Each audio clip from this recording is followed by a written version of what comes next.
Today I watched a 70s cult classic film that has proved influential to Sean Baker in particular, especially when he was making Anora, which is Jess Franco's 1971 release, Vampyros Lesbos. This is essentially an underground 60s exploitation film based upon Dracula, which was made after Jess Franco attempted to make a more direct Dracula adaptation, only to find himself unsatisfied with the results and deciding to turn it into an extreme lesbian horror film. It is as strange and as exploitative as it sounds, and to be honest, I was a little bit surprised to find myself not enjoying the film as much as I'd expected to, given that most of the people who I respect in the film community do really like this film. I admire some of the psychedelic visuals, the colours of them are wonderful, the locations chosen are really interesting, and I do think that the leading performance from Soledad Miranda is quite good.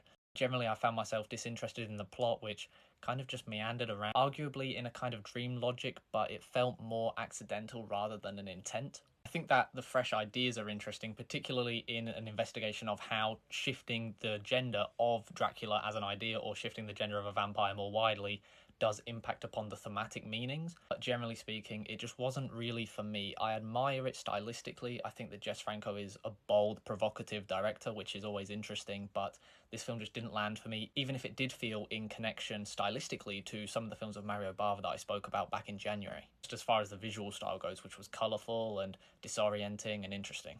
It's a beautiful, beautiful restoration by Severin Films, in credit to them, but it's just not a film that was really for me. Feel free to come back tomorrow when I will be reviewing another Jess Franco Soledad Miranda film in She Killed in Ecstasy, also restored by Severin.